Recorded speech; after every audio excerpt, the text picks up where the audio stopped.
देखिए, आज हम समझेंगे इकोलॉजिकल फुटप्रिंट क्या होता है।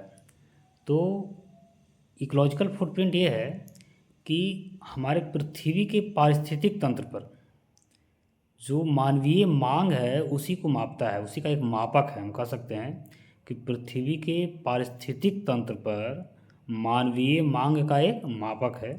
इसको जो है ग्लोबल हेक्टेयर प्रति व्यक्ति में मापा जाता है।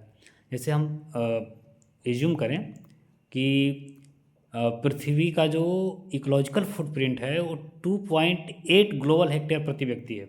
इसका मतलब ये होता है कि पृथ्वी को जो संसाधन है उसके तुलना में मतलब एक होना चाहिए था, यानी कहने का मतलब है कि हम उससे 2.8 गुना, यानी कि 2.8 का मतलब ये हुआ कि 2.8 गुना ज़्यादा हम संसाधनों का यूज कर रहे हैं, उपभोग कर रहे हैं, है कि नहीं।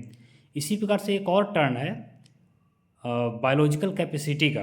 बायोलॉजिकल कैपेसिटी यानी जैविक क्षमता। तो ये पृथ्वी के जो है ना क्षमता को दर्शाता है। कौन सी क्षमता को? जो उसके जैविक संसाधन हैं उसके पुनः उत्पन्न होने और कचरे के जो है अवशोषित करने की जो क्षमता होती है पृथ्वी में, उसी को दर्शाते हैं, उसी को हम कहते हैं जैविक क्षमता। अब ये जो जैविक क्षमता है कि नहीं, ये इसका रिलेशन कैसे है इकोलॉजिकल फुटप्रिंट से, इसको समझते हैं आगे।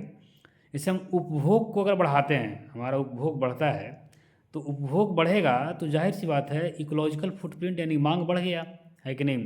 तो इकोलॉजिकल फुटप्रिंट भी बढ़ जाएगा। तो जाहिर सी बात है जब हम उपभोग ज़्यादा करें, जैसे मान लें एक पानी है, पानी का उपभोग ज़्यादा करेंगे, है कि नहीं, तो उसको जो कैपेसिटी होगा, पृथ्वी का जो जैविक क्षमता हो जाएगा वो क्या हो जाएगा, कम जाएगा ना वो, है कि नहीं।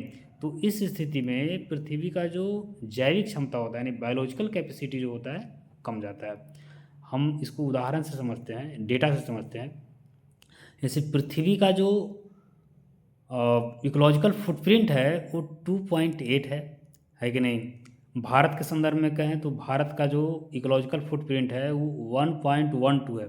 इसका मतलब ये हुआ कि भारत को सपोज डैट कि पानी चाहिए था 100 लीटर, है कि नहीं। पानी माने उपलब्ध है 100 लीटर हमारे पास यूज करने के लिए, जो वर्तमान संसाधन है उसके अकॉर्डिंग, है कि नहीं, कि हमारा सतत विकास होता रहे। हम मतलब कहने का मतलब जो हमारे पास संसाधन है वो सुरक्षित रहे और हम अपना सर्वाइवल भी करते रहें। तो उस स्थिति को बनाए रखने के लिए, है कि नहीं, हमारे पास जो संसाधन है मान लीजिए कि एक है और हमारा खर्च कितना है 1.12। सिंपल ये बात है, समझने की बात, है कि नहीं। उसी प्रकार से वैश्विक लेवल पे जो है वो कितना है 2.8, है कि नहीं। ये जो है इकोलॉजिकल फुटप्रिंट का फुटप्रिंट है साहब। तो हमें उम्मीद है कि आप समझ गए होंगे कि इकोलॉजिकल फुटप्रिंट क्या होता है और बायोलॉजिकल कैपेसिटी क्या होता है। धन्यवाद।